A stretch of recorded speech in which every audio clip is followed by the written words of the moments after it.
Alright, you guys, today is another video.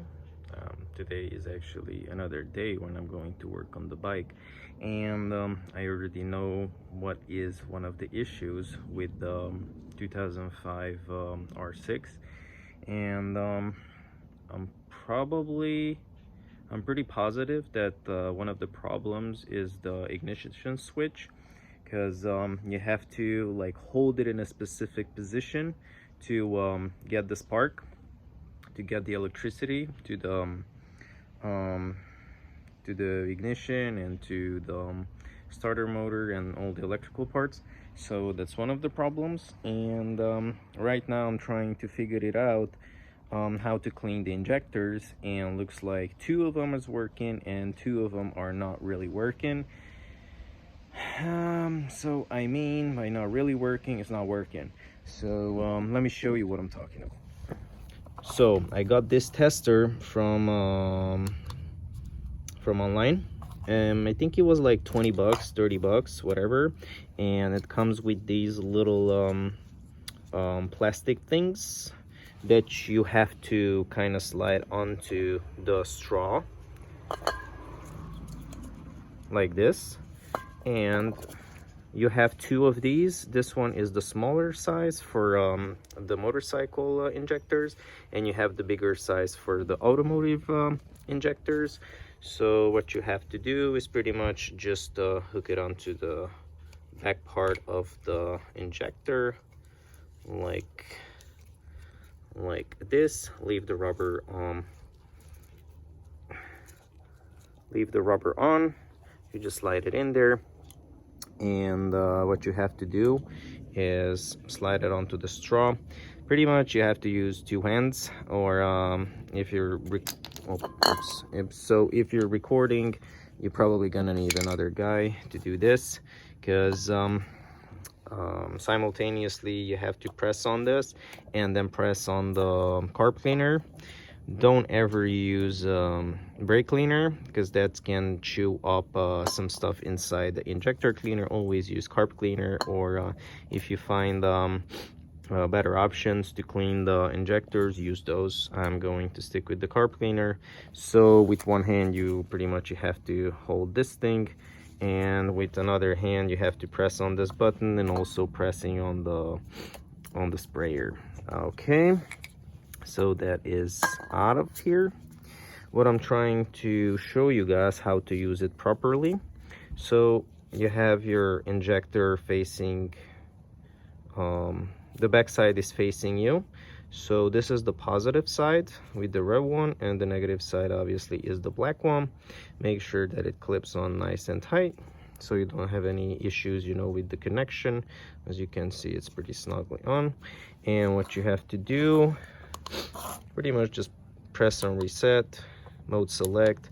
This one is gonna give you a short pulse mode. The second one is gonna give you a medium one, and the third one is gonna give you a long one when it's constantly, you know, testing the injector. And let's go to the third one, because that's where you can actually hear if this thing is buzzing.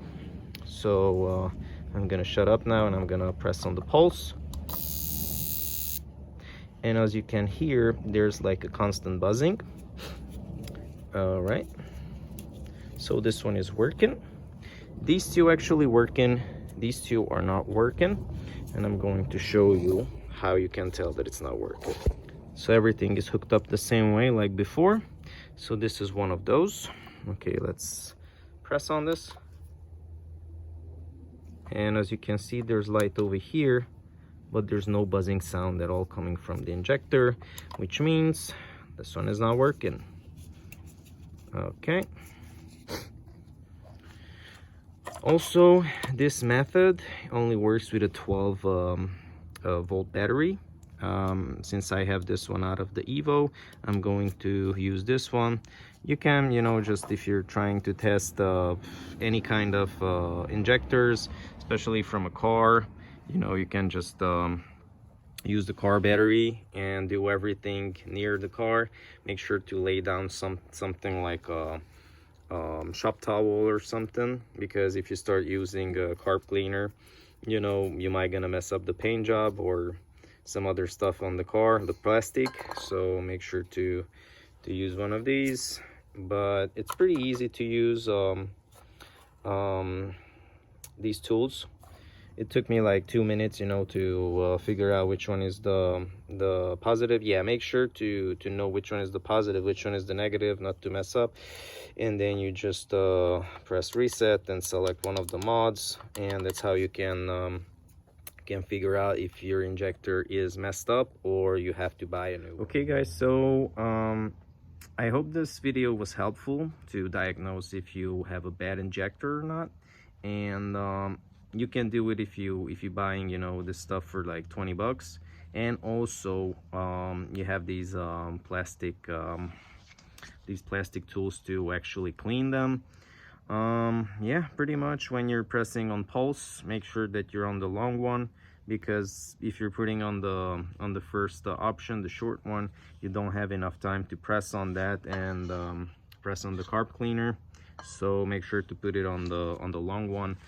I don't know how useful these tips are, because the end of the straw is pretty much ends right over there. It doesn't really bend backwards, you know, so it's gonna go inside the injector.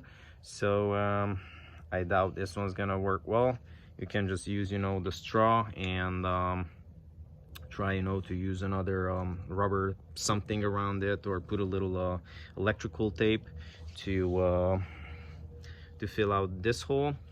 And you know, when you press the pulse, start pressing on the sprayer to clean the inside of the injector, or you can just send it to one of the shops that's cleaning them, and over there they can actually make sure that they are working, so they can test it. But if you don't want to spend like $100, because like $25-30 for one of the injectors to get it clean, then put a new filter in it. If you want to go that route, you can do it. Spend $100 for the 4 of them, test it, clean it.